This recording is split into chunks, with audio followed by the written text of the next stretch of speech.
నిన్న ఏదో మహా న్యూస్ మీద ఏదో దాడి చేసిరని చెప్పి పాపం చాలా చాలా కన్నీరు గారుస్తున్నారు. చంద్రబాబు నాయుడు గారు, వారి మంత్రివర్గ సహచరులు, ఇక్కడ వారి శిష్యులు, వారి శిష్యత్వం మంత్రివర్గ సహచరులు. కానీ మేము ఒకటి చాలా స్పష్టంగా చెప్పదలుచుకున్నాం. ఇక్కడ కొన్ని మీడియా హౌజులు కావు, మీడియా పేరు అడ్డం పెట్టుకొని స్లాటర్ హౌజులు నడుపుతున్నారు.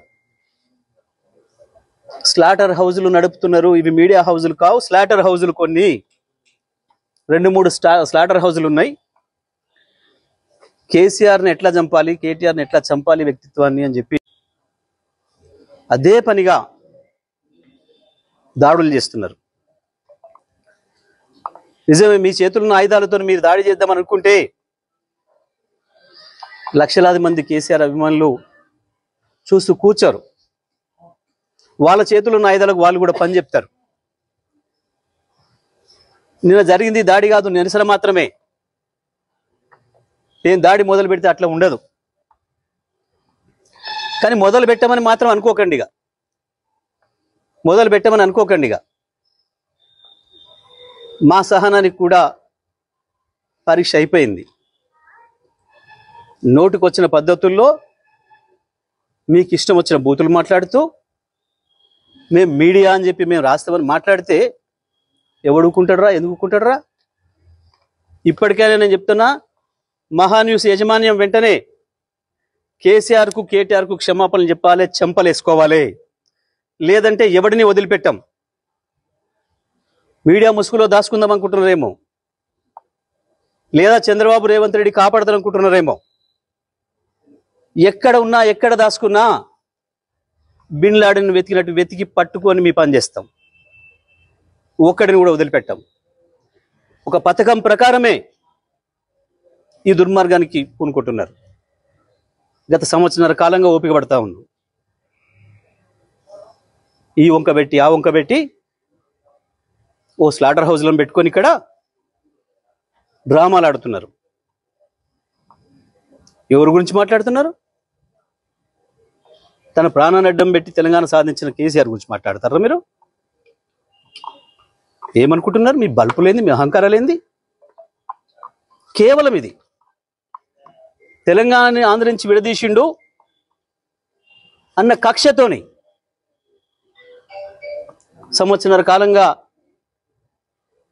మీ చెంచగాన్లో చిరికట్ ప్రభుత్వంలో ఒకరిద్దరు నీచులు ప్రభుత్వాన్ని ఏలుతున్నారు. మా బాబు చెంచాలు, మా చెంచాలు అనుకుని విర్రవీగుతున్నారు. ఆ స్లాటర్ హౌజులను వదిలిపెట్టాం ఎట్టి పరిస్థితుల్లో.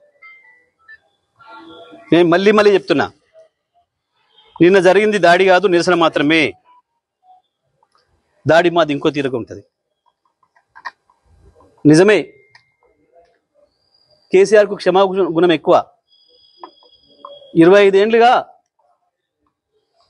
కేసీఆర్ నీడలో ఉన్నవాడిగా, కేసీఆర్ ఆలోచనలను క్షణక్షణం అనుక్షణం అమలు చేసిన వాడిగా నేను చెప్తున్నా, కేసీఆర్ క్షమించినా మేము వదిలిపెట్టాం. తెలంగాణ వాదులుగా మేము వదిలిపెట్టాం ఎవరిని కూడా. నేను అన్ని ఆలోచన చేసి చెప్తా ఉన్నా. సంవత్సరంన్నరగా ఓపిక పట్టినాం. ఏ పోలీసులు ఎవడు ఆపలేడు మిమ్మల్ని. తెలంగాణ పోలీసులు మాపై దాడి జరిగితే ప్రేక్షపాత్రం వహిస్తారు, ప్రేక్షకులాగా చూస్తున్నారు. మేము పిటిషన్లు ఇస్తే వాళ్ళ దగ్గర అక్రమ పిటిషన్లు తీసుకుని మాపై కేసులు పెడుతున్నారు. దీనికి ఏదో భయపడతాం అనుకుంటున్నారు. దానికి భయపడడానికి లేం. చాలా మందిని చూసి వచ్చినాం. ఇక ప్రజా కోర్టుల్లోనే శిక్షలు ఇస్తాం. అది కూడా నేను సాకు చెప్పదలుచుకున్నా. ఇక నుంచి ప్రజా కోర్టులే ఉంటాయి తప్పకుండా. పోలీసులు వాస్తవానికి న్యాయస్థానాల వైపు తీసుకుపోకపోతే నేరస్తుల్ని మాకు బాగా తెలుసు. తెలంగాణ ప్రజలకి ఎవరికి ఎప్పుడు ఎట్లా శిక్ష చేయాలనో మాకు బాగా తెలుసు. మీ ఇష్టం వచ్చినట్టు, మా చేతిలో ఒక ఆయుధం ఉంది, మేము వాడతాం. ఎవడికి లేవు ఆయుధాలు? చాలా మంది చేతుల్లో చాలా ఆయుధాలు ఉన్నాయి. వాడతారు, తప్పకుండా వాడతారు సందర్భం వచ్చినప్పుడు. నేను మళ్ళీ డిమాండ్ చేస్తున్నా మహాన్యూస్ యాజమాన్యం మీరు చేసిన దుర్మార్గం అంతా ఇంత కాదు. కేసీఆర్ పైన కేటీఆర్ పైన మీరు చేసిన దాడి ఒక హేయమైన దాడిని చేశారు. ఇంకా బుద్ధి తెచ్చుకోకుండా ఏందో అవాకులు చెవాకులు వెళ్తున్నారు. పెట్టుకుంటారా మాతో మీరు? రాజకీయ పార్టీలుగా మేము చూసుకుంటాం. కాంగ్రెస్ ఏమంటుంది, బీజేపీ ఏమంటుంది, ఇంకో పార్టీ ఏమంటుంది, మేమేమంటున్నాం, మేము చూసుకుంటాం. మీ బలిపోయింది, మీ అహంకారం ఏంది? మీ ఇష్టం వచ్చిన మేమ్స్ పెట్టడానికి ఏమనుకుంటున్నారు? ఎక్కడ ఉంటున్నారు? ఎక్కడ బతుకుతున్నారు? ఎవరి తిండి తింటున్నారు?